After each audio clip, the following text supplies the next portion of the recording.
فسوف یاتی اللہ بقوم، تو اللہ ایک قوم پیدا کرے گی. کیا ان کی کیا شان ہوگی؟ یحبہم و یحبونہ، اللہ تعالیٰ ان سے محبت فرمائیں گے. کیا معنی محبت کے ہیں؟ محبت کہیں گے کیسے بھائی، کہاں معلوم ہوتا ہے؟ ہم نے تو کسی کو نہیں دیکھا کہ اللہ میاں آسمان سے آئے ہوں یا کسی فرشتہ ہی کو بھیجا ہو کہ وہ پیار کر رہا ہو، کسی صوفی کو جو سجدے میں رو رہا ہے، تلاوت کر رہا ہے. یحبہم، اللہ تعالیٰ ان سے محبت فرماتے ہیں اور فرمائیں گے. مضارع میں حال اور استقبال دونوں ہوتا، نقد محبت بھی کریں گے اور آئندہ بھی کرتے رہیں گے. وقتی محبت نہیں ہوتی جیسے دنیا دار ہوتے ہیں کہ جب تک ان کے پاس مال و دولت، آئیے صاحب کیا کہنا بڑے آپ کا، اور جب بیچاروں کی کوئی حال کچھ الٹ گیا، کچھ معاملہ کمزوری آ گئی تو سراہی کی طرح وہ پیمانے گلاس الگ ہو جاتے ہیں.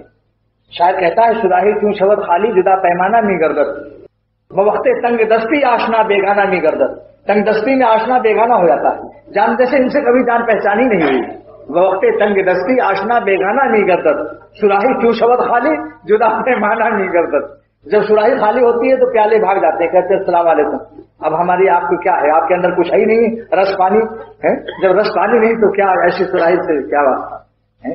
لیکن اللہ تعالیٰ کا عظیم معاملہ ہے، بادشاہت سے لے کے فقیری تک، بیماری تندرستی سے لے کے بیماری تک، پیدائش سے لے کے موت تک، کسی حالت میں ہو، پردیش میں ہو یا کہیں وطن میں ہو، کہیں بھی ہو، کسی حال میں ہو، سبحان اللہ، تنہا ہو جنگل میں ہو، اللہ تعالیٰ ہر جگہ حفاظت اور اس کے پر رحمت کی بارش کرے.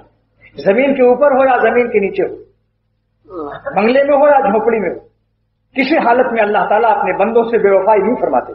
مفتی اعظم پاکستان میں مفتی محمد شفیع صاحب رحمۃ اللہ علیہ نے مجھ سے فرمایا ایک دن کہ میاں اختر میاں دیکھو، اللہ تعالیٰ جیسا باوفا کہیں یار نہ پاؤ گے، جو زمین کے اوپر بھی ساتھ دیتا ہے اور زمین کے نیچے جب جنازہ اترتا ہے تو بیوی بچے سے کہتے ہیں ابا السلام علیکم، بیوی کہے بھائی اب بس، ساری دنیا چھوڑ دیتا ہے. اللہ تعالیٰ وہاں بھی ساتھ دیتے ہیں. ایسا ہے. ہم ان کے سوا کس پہ فدا ہوں یہ بتا دے، لا مجھ کو دکھا ان کی طرح کوئی اگر ہے. میں ان کے سوا کس پہ فدا ہوں یہ بتا دے، لا مجھ کو دکھا ان کی طرح کوئی اگر ہے.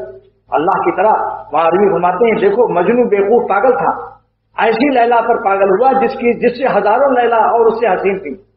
مگر کہتے ہیں ہمارا مولا، ایک مثال تو لاؤ دنیا میں دونوں جہان میں کہ اللہ کی طرح کوئی دوسرا اللہ ہو. پاک از مثل آمدہ مولا ماں، پاک از مثل آمدہ مولا ماں. واہ واہ واہ. فرماتے ہیں میرا مولا مثل سے اور مشابہت سے پاک ہے، اس کا جیسا کوئی اللہ نہیں ہو سکتا. پاک از مثل آمدہ مولا ماں، ادھر لیلائے ماں اور ادھر مولا ماں. مولانا کے دیکھیے مولا ماں میرا ہمارا مولا، اس کا ولم یکن لہ کفو، اس کا کوئی ہم مثل نہیں ہے. اور جب اللہ تعالیٰ کا مثل نہیں ہے، اس کا کوئی برابری کرنے والا نہیں ہے، تو اللہ کے نام کی مٹھاس اور محبت اور عبادت کی لذت کے مقابلے میں کوئی رس ملائی اور کوئی شامی کباب اور کوئی حسین عورت نہیں آ سکتی. کیونکہ وہ خالق ہیں ان کے، وہ جنت کی حوروں کو پیدا کرنے والے ہیں، جن کی روحوں کو اپنے نام کا مزہ سکھا دیا. وہ جنت کی حوروں سے بھی مستغنی ہو گئے. وہ جنت میں جانے کا یہ تصور نہیں کرتے جو ہمارا آپ کا ہے کہ مرتے ہی وہ ہم ان کو بغل میں لیں گے اور ایسے ایسے لطف لیں گے.